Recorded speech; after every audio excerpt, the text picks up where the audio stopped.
आज हम लोग क्वेश्चन नंबर फर्स्ट सॉल्व करेंगे। क्वेश्चन नंबर फर्स्ट है 2 सेंटीमीटर त्रिज्या वाली 21 गोलियों को पिघलाकर बड़ा गोला बनाया जाता है। इस नए गोले का आयतन ज्ञात कीजिए बोल रहे। ठीक, तो कैसे सॉल्व करेंगे देखिए, यहाँ पर आपको छोटे गोले की त्रिज्या दी हुई है तो आप लिखेंगे, ये दिया है, ये छोटे गोले की त्रिज्या, ये एक लिख सकते हो, दिया है एक छोटे गोले की त्रिज्या, ये आर बराबर कितना दिया है आपको 2 सेंटीमीटर। ठीक, अतः एक छोटे गोले का आयतन आप ज्ञात कर सकते हो त्रिज्या की सहायता से। ये तो एक छोटे गोले का आयतन V बराबर क्या हो जाएगा, तो 4/3 पाई आर क्यूब हो जाएगा। ये देखिए V बराबर ये 4/3, ये पाई, और आर का मान कितना है 2, तो 2 की घात कितना हो जाएगा 3। तो ये क्या है आपका, तो ये है एक छोटे गोले का आयतन है ये। ठीक, अतः कितना गोला को आपको पिघलाना है, 21 गोला को, तो 21 गोलों या अतः 21 छोटे गोलों का आयतन ये। ठीक, बराबर कितना हो जाएगा, तो बराबर हो जाएगा 21 गुणा आपका 4/3 है ना, गुणा पाई का मान रख देना 22/7 गुणा 2 गुणा क्या हो जाएगा 2। ये इसका विस्तार कर दोगे तो अब यहाँ पर क्या हो जाएगा देखिए, 21 गुणा ये दोनों का गुणा कर दो तो 88 आ जाएगा, 7 तिया 21 हो जाएगा, और 2 दूनी 4, 4 दूनी 8 हो जाएगा, तो 21 से 21 कैंसल, तो 88 गुणा कितना आया 8, तो बराबर कितना आएगा 8 8 64 की 4 हासिल 6 8 8 64 और ये 70, तो इतना घन सेंटीमीटर आया। ये क्या है देखिए, ये है आपका 21 छोटे गोलों का, ये गोलों का आयतन है ये। ठीक, कितना आया 704 घन सेंटीमीटर। किंतु प्रश्नानुसार देखिए ये, किंतु प्रश्नानुसार क्या है, तो प्रश्नानुसार ये है कि नए गोले का जो आयतन है, ये नए गोले का जो आयतन है ना, ये किसके बराबर है, ये जो है 21 छोटे गोलों के आयतन के बराबर है ये। ठीक, इसलिए आप जो है नए गोले का आयतन बराबर क्या करेंगे, तो 21 छोटे गोलों का आयतन आप ज्ञात कर चुके हो, देखिए कितना है 704, तो यहाँ 704 मार रख दोगे ये, तो इतना आ जाएगा 704 घन सेंटीमीटर। ये का है ये। ठीक, 21 छोटे गोलों का आयतन कितना आया 704 घन सेंटीमीटर।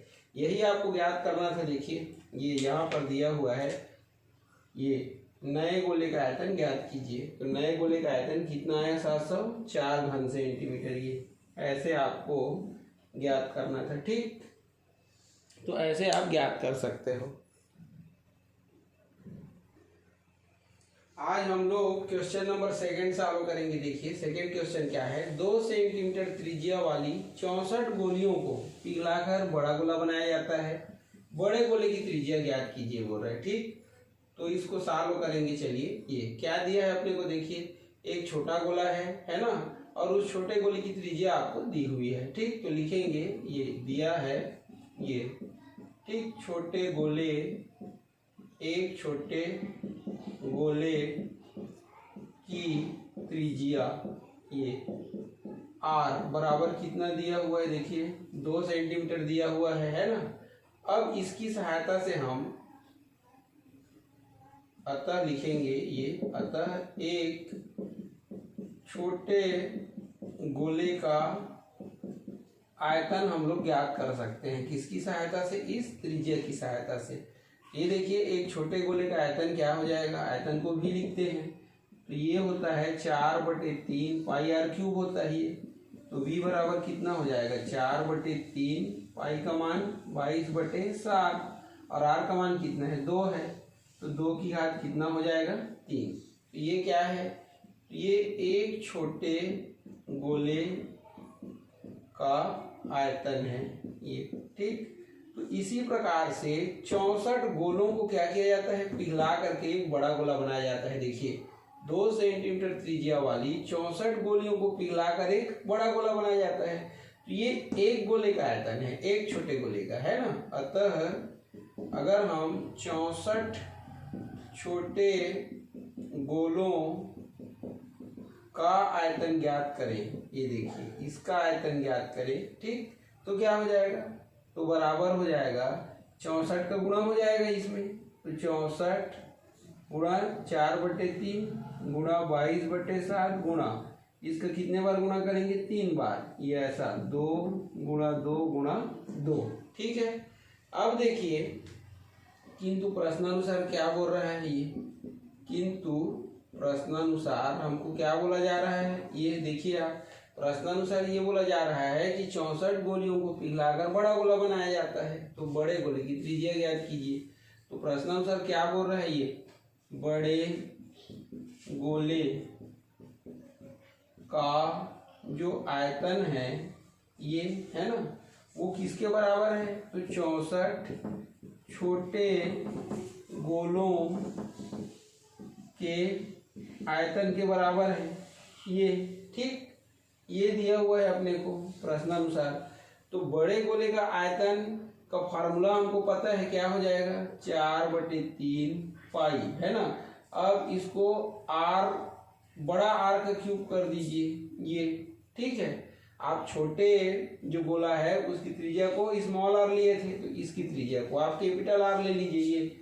अब 64 छोटे गोलों का आयतन कितना है, देखिए ये है, ये 64 छोटे गोलों का आयतन का मान यहाँ पर दिया हुआ है। तो इस मान को यहाँ पर आप पुट कर दीजिए, तो कितना है देखिए 64 गुणा कितना है 4/3 गुणा 22/7 गुणा कितना है 2 दूनी 4 और 4 दूनी 8। ये इधर भी मान रखेंगे तो 4/3 गुणा 22/7 और ये r का क्यूब है ये, इधर कितना है देखिए 64 गुणा 4/3 गुणा 22/7 गुणा कितना है 8।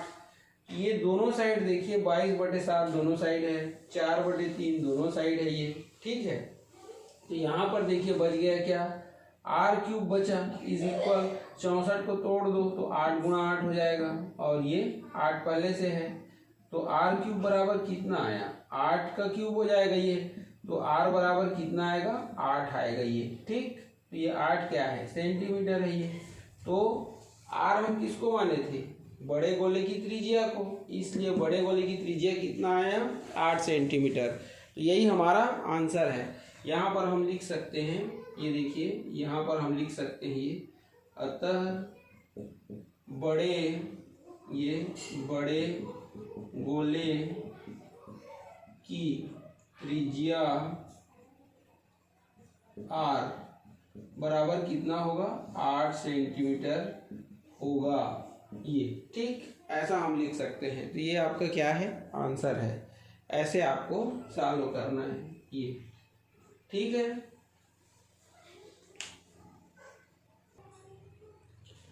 आज हम लोग क्वेश्चन नंबर 3 सॉल्व करेंगे। क्वेश्चन नंबर 3 क्या है देखिए, एक ठोस गोले की त्रिज्या 12 सेंटीमीटर है, इस गोले से 6 सेंटीमीटर त्रिज्या के कितने गोले बन सकते हैं, ठीक। ये अपने को सॉल्व करना है, मतलब गोलों की संख्या ज्ञात करना है। तो यहाँ पर देखिए जो दिया है उसको लिखिए, एक ठोस गोले की त्रिज्या कितना है 12 सेंटीमीटर, ठीक। तो लिखेंगे ये देखिए दिया है, ये एक ठोस गोले की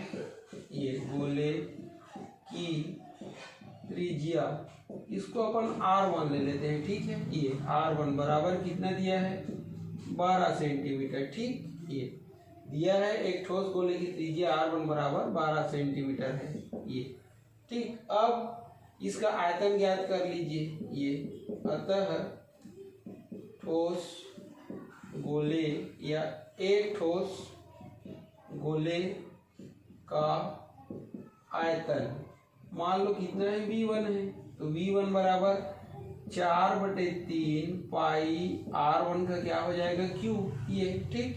क्योंकि गोले का आयतन का सूत्र क्या होता है, V बराबर 4/3 पाई R क्यूब होता है।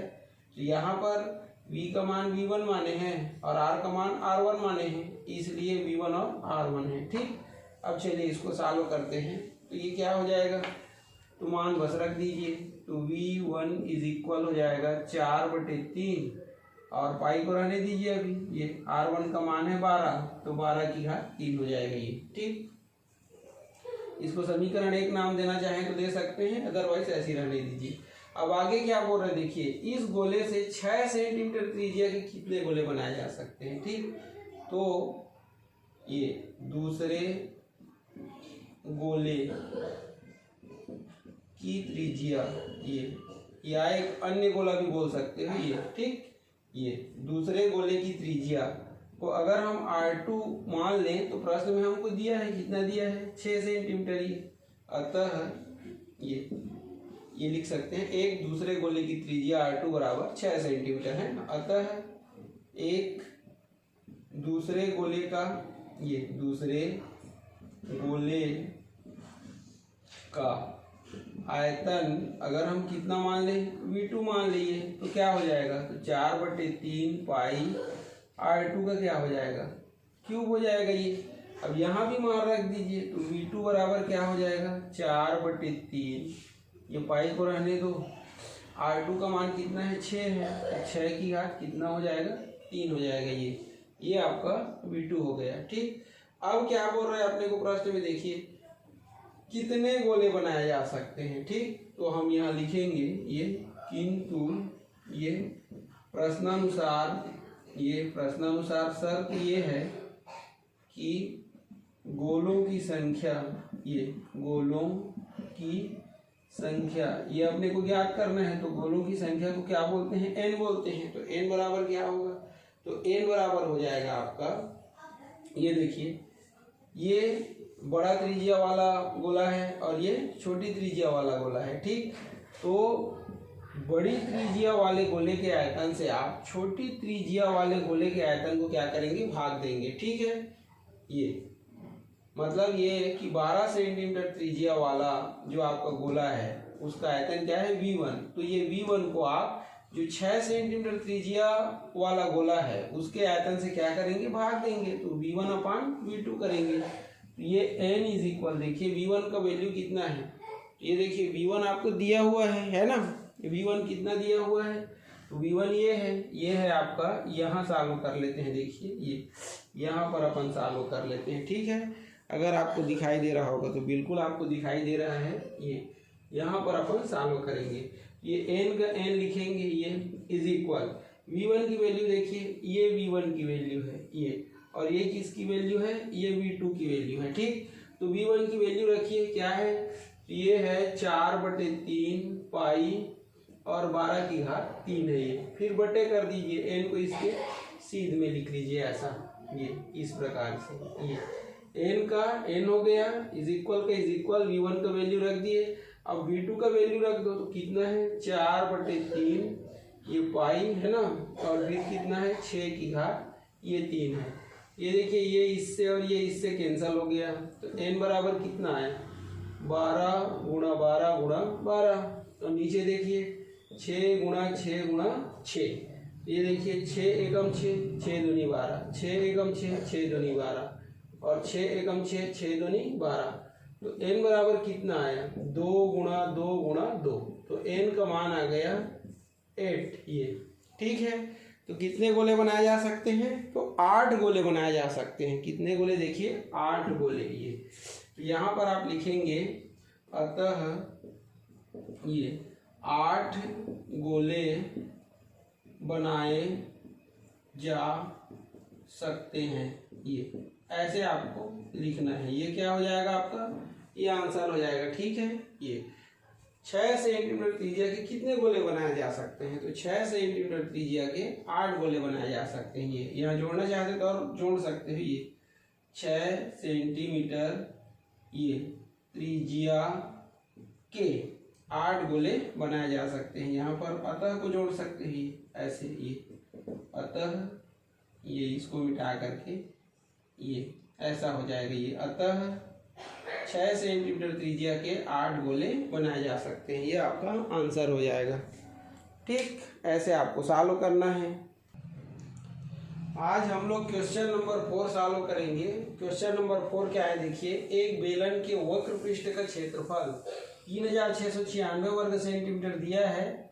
यदि बेलन के आधार की त्रिज्या 14 सेंटीमीटर है तो बेलन की ऊंचाई ज्ञात कीजिए बोल रहे हैं। ठीक, जो दिया है उसको लिख लेते हैं। ये देखिए दिया है, क्या दिया है देखिए, बेलन का वक्र पृष्ठ, तो लिखेंगे दिया है ये बेलन का वक्र पृष्ठ, ये बराबर कितना है, ये है 3696 वर्ग सेंटीमीटर। ये ठीक है। क्या दिया है? दिया है बेलन का वक्र पृष्ठ का क्षेत्रफल भी लिख सकते हो आप, ये का क्षेत्रफल, ये बराबर कितना है, तो 3696 वर्ग सेंटीमीटर है। ठीक, ये अब क्या बोल रहे हैं देखिए, आगे बोल रहे हैं कि यदि बेलन के आधार की त्रिज्या 14 सेंटीमीटर है तो लिखेंगे तथा ये आधार की त्रिज्या, ये आधार की त्रिज्या ये r बराबर कितना है, 14 सेंटीमीटर है। ये तो बेलन की ऊंचाई ज्ञात कीजिए बोल रहे हैं। h आपको नहीं दिया है तो आप लिखेंगे कहाँ से, सूत्र से। ये देखिए है ना, क्या लिखेंगे, बेलन के वक्र पृष्ठ, ये देखो वक्र पृष्ठ का क्षेत्रफल, ये ठीक बराबर कितना दिया हुआ है देखिए, 3696 दिया हुआ है। अब बेलन के वक्र पृष्ठ का क्षेत्रफल क्या होता है, तो 2πr/h होता है। तो 3696 बराबर हो जाएगा। ये 2 का 2, इसका मान 22/7। अब r का मान देखिए कितना दिया है, 14, और h का h बराबर 3696। अब आपको h का मान ज्ञात करना है तो h अपने साइड में रहेगा और बाकी 2 यहीं पर ये कट जाएगा। देखो 7 एकम 7, 7 दूनी 14। ये तो क्या बचा, 2 बचा, 22 बचा और 2 बचा। तो ये h अकेले अपने साइड में रहेगा तो ये इसके नीचे चला जाएगा। ये देखिए तो ये हो जाएगा, ये वाला 2 गुणा 22 गुणा कितना हो जाएगा, 2। ये h का मान आया। अब इसको कैंसिल करो तो क्या हो जाएगा देखिए, 2 एकम, ये 2 एकम हो जाएगा, 1 बचा, 2 अट्ठे 16, फिर 2 चौक कितना हो जाएगा 8, फिर 1 बचा तो 2 अट्ठे 16, इससे कैंसिल कर दो, 2 एकम, फिर 2 निया, फिर 2 2 निया और 2 चौक, तो कितना बचा देखिए, तो यहाँ पर बच गया आपका ये h बराबर आ गया आपका 924/22 बचा हुआ है। ये फिर से इसको आप जो है कैंसिल कीजिए, 2 एकम 2 एकम, ये हो जाएगा 2 चौक 8, 2 छक्के और 2 दूनी। तो h का मान कितना है, 462/11। ठीक, अब देखिए 11 एकम 11, 11 चौक 44, 2 बचे, 11 दूनी 22। तो h का मान कितना आ गया, ये 42 सेंटीमीटर। ठीक है, तो ऐसे आपको सॉल्व करना है। ठीक।